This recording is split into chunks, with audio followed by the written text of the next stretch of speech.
श्री हरि पौराणिक कहानियां।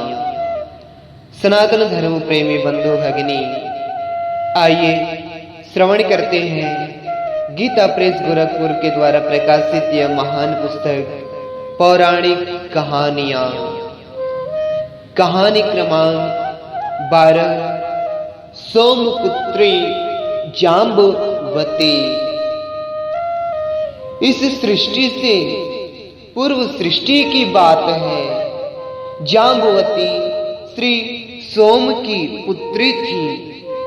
श्री सोम श्री विष्णु की सेवा में लगे रहते थे। उनकी पुत्री जाम्बवती भी पिता का अनुसरण करती थी। वह नित्य पुराण सुनती, प्रतिक्षण भगवान का स्मरण करती, उनके चरणों की वंदना करती और उनकी सेवा में लगी रहती। धीरे धीरे जाम्बवती के अंतःकरण में संसार की नश्वरता घर करती चली गई। वह समझ गई कि सुख दुख माया के खेल हैं। इनसे ऊपर उठकर वह भगवत प्रेम में आनंद विभोर रहने लगी। उसकी वाणी से भगवान के नाम और गुण का कथन होता रहता।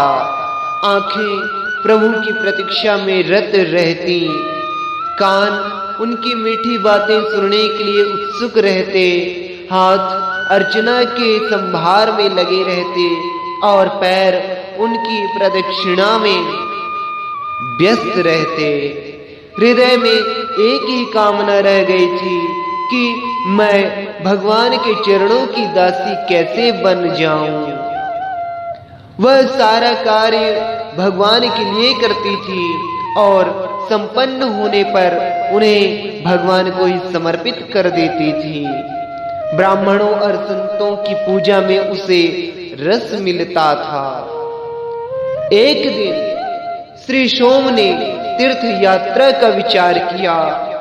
इस समाचार से जाम्बवती फूली न समाई। वह पहले से ही उन स्थलों को देखना चाहती थी जहां भगवान ने अपनी लीलाएं की हैं और जहां वे अदृश्य रूप से आज भी विराजते हैं। भगवान श्रीनिवास में जाम्बवती का मधुर भाव था। शेषाचल पर अब प्रियतम के दर्शन हो जाएं, इस आशा से उसका रोम रोम खिल उठा। पिता का भी भगवान में पूरा लगाव था। दोनों की उत्सुकता अनिर्वचनीय थी। यात्रा प्रारंभ हो गई। पिता पुत्री के पग बिना बढ़ाए बढ़ रहे थे। धीरे धीरे कपिल नामक तीर्थ आ गया।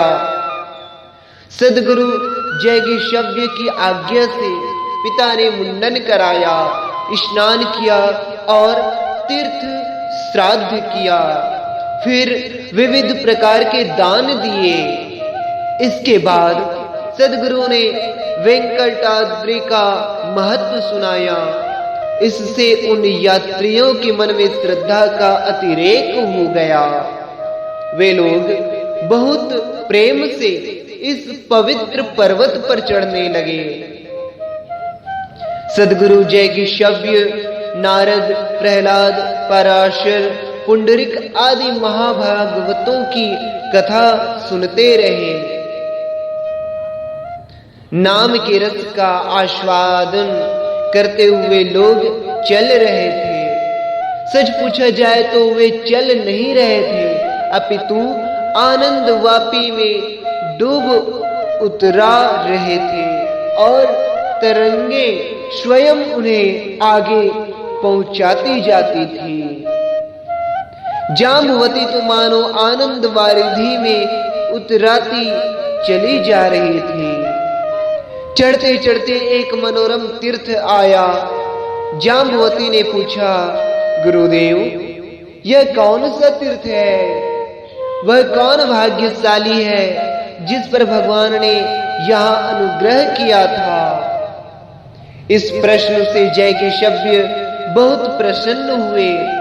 उन्होंने कहा, बेटे, इस तीर्थ का नाम नारसिंह तीर्थ है। भक्त राज प्रहलाद प्रेमवश भगवान श्रीनिवास के दर्शनों के लिए यहाँ पधारे थे। उनके साथ दैत्यों के कुमार भी थे। वे यहाँ भगवान के दर्शनों के लिए उत्कंठित हो गए थे। उन्होंने प्रहलाद से कहा था, मित्र, जब निरीश्वर रूप भगवान श्रीनिवास कण कण में व्याप्त है, तब इस जल में क्यों नहीं दिखाई देते? कृपा कर उनके दर्शन करा दीजिए। भक्त राज प्रहलाद ने अपने भगवत प्रेमी मित्रों को बहुत आदर दिया। इसके बाद उन्होंने भगवान से प्रार्थना की कि वे सबको दर्शन दे दें। भगवान ने संत राज की प्रार्थना स्वीकार की। दैत्य कुमार दर्शन पाकर कृत्य हो गए और भगवान इस जल में स्नान करने से ज्ञान की प्राप्ति होगी, ऐसा वरदान देकर प्रहलाद तथा दैत्य कुमारों के साथ सदा के लिए इस तीर्थ में बस गए। उनका यह वास आज भी वैसे ही है और आगे भी वैसा ही रहेगा। मध्याह्न के बाद आज भी चारों ओर जय जय के शब्द सुनाई पड़ते हैं।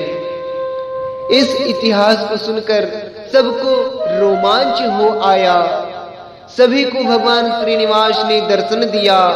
जाम्बवती के मधुर भाव के अनुरूप भगवान ने हजारों कामदेव के समान अपना कमनीय रूप दिखाया। देखते ही जाम्बवती का प्रत्येक अंग शिथिल हो गया, रोमांच हो आया और आंखों से प्रेम के अश्रु ढलने लगे। किसी प्रकार टूटे फूटे शब्दों में जाम्बवती ने कहा, नाथ, श्री चरणों में रख लो। अब तक भगवान ने अपने सौंदर्य सुधा का ही पान कराया था। अब उन्होंने अपने वचन सुधा का पान कराते हुए कहा, जाम्बवती, मैं तुम्हें वेंकटेश मंत्र बताता हूं। तुम यहीं रहकर इसका जप करो। जाम्बवती को लगा कि उसके कानों में अमृत उड़ेल दिया गया हो। वह आनंद से बेसुध होने लगी। उसे ना अपना पता था न पराये का। जन्म के साथी लाज कहाँ चली गई, इसका भी उसे पता ना था।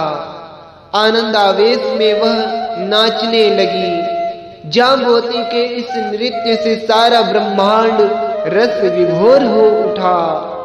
स्वर्ग से अप्सराएं उतर आईं और जाम्बवती के अगल बगल में नाचने लगी। देवताओं ने दुंदुभी बजाई और आकाश से पुष्प की वृष्टि की। श्री सोम महाभाग्यशाली थे। उनकी छत्र छाया में रहकर जाम्बवती ने भगवान को अपना पति बना लिया।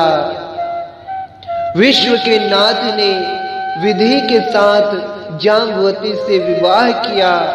इस तरह जाम्बवती ने मनुष्य जाति का सिर ऊंचा किया। सनातन धर्म प्रेमियों, यह कथा जो है गरुड़ पुराण से लिया गया है। सचमुच यदि परमात्मा को पाने का प्रेम हमारे हृदय में जागृत हो जाए तो परमात्मा जो है हमें स्वयं अपना बनाने के लिए हमारे सम्मुख प्रकट हो जाते हैं और हमें अपना ही रूप बना लेते हैं। जय श्री राम, जय श्री राम। नारायण नारायण नारायण।